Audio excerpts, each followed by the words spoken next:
Since we have the reveal of the first trailer of Saw X, which is coming out September 29th this year, I thought let me do my ranking of all the Saw films that have come out since 2004 all the way to 2021. Once again, this is a personal list. If you don't like it, make your own. It's perfectly fine. This ain't gospel, except to me.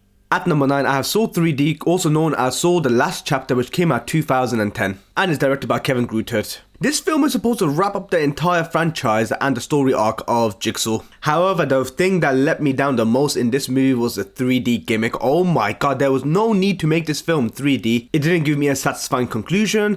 The use of fake blood was so apparent, especially with the fact the hue of the blood was pink as opposed to dark red. And you could just tell this film was on its last legs, trying to bring back one of the main characters from the original Saw film, Cary Elwes, who's playing Dr. Gordon. At number 8, I have Jigsaw, which came out 2017, directed by Michael and David Spierig. Yes, this film introduced new characters, new puzzles, and this film was set before the original movies. However, it was just more like a filler film more than anything else. There was nothing new that added into the franchise, and for me it didn't give anything else to the film's mythology. At number 7, I have Saw 4, which came out 2007, directed by Darren Lynn Bousman. Saw 4 aimed to delve more into the story of Jigsaw and expand the storyline a bit more, but for me it felt a bit convoluted. And this film follows the investigation of Jigsaw's death, revealing more about his past and his motives. Yes, I did enjoy additional character development, but it just didn't have the same impact than the earlier films did. At number 6, I have Spiral, which came out 2021, directed by Darren Lynn Bousman. So this film gave a new fresh perspective of the Jigsaw killer, or a new serial killer which is inspired by the Jigsaw killer, and centered around a character called Detective Zeke Banks, who is played by Chris Rock, which I couldn't take seriously if I'm being honest, investigating a set of new murders which are targeting the police force. I get it, it's trying to rejuvenate the entire franchise, however I just felt like it landed short. At number 5, I have Saw 5, which came out 2008, directed by David Hackle. Once again, we are revealed to have a set of games for a group of people. However, I found the plot to be less engaging than the predecessors. However, the traps were inventive, the suspense was still there, but it did lack the narrative depth that I would have wanted. Nonetheless, I still think it's a solid entry to the Saw franchise. At number 4, I have Saw 3, which came out 2007, directed once again by Darren Lynn Bousman. This film added the emotional depth which I really wanted in the Saw films. And this film delves more into the relationship between Jigsaw, also known as John Kramer, and Amanda Young, who is his apprentice. And we get to see the more human side of Jigsaw, who is basically a sadistic mastermind. Tobin Bell gave a great performance as Jigsaw, and the ending of the film had a great twist. And I think I would go as far as to say this is the most violent film out of all of them. At number 3, I have Saw 6, which came out 2009, directed by Kevin Greutert. Now this film surprised me more than most of them because they had more of a philosophical and political side of the games. And Jigsaw traps are now targeting individuals who are working at an insurance firm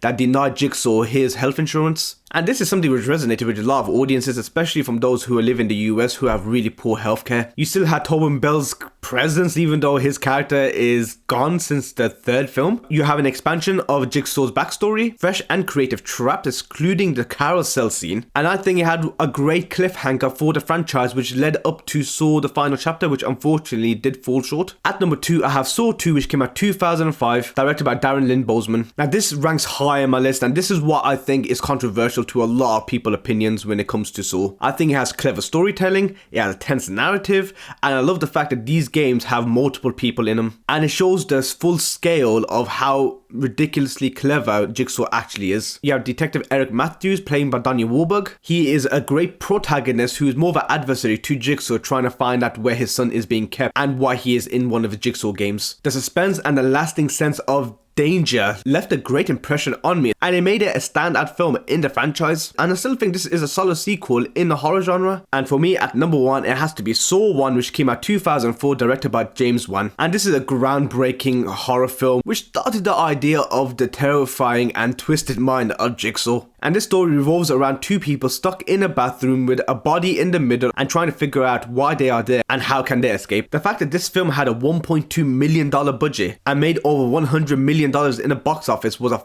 massive financial success. And if anything, it worked in its favor. They created and gave us a very claustrophobic setting, and it kept me at the edge of my seat, and it still had one of the best twists in a horror film that I've seen. And for me, it made sense why James Wan didn't return back for the franchise, because it did become a bit convoluted with all the type of movies they were making and how far they try to strain this narrative of Jigsaw, even though his passing happened in Saw 3. However, James Wan and Leigh Whannell gave us a great starting film for a big franchise that is known in the horror genre, and it has become one of the most successful horror franchises in history. And thanks to the low budget of many of the films, it made a decent return, hence why there have been so many sequels over the course of the last 2 decades. But this is just my personal ranking. I could watch all these Saw films again. I do need to revisit all these Saw films because I haven't seen many of them recently. I've seen Spiral, which came out 2021 in cinemas.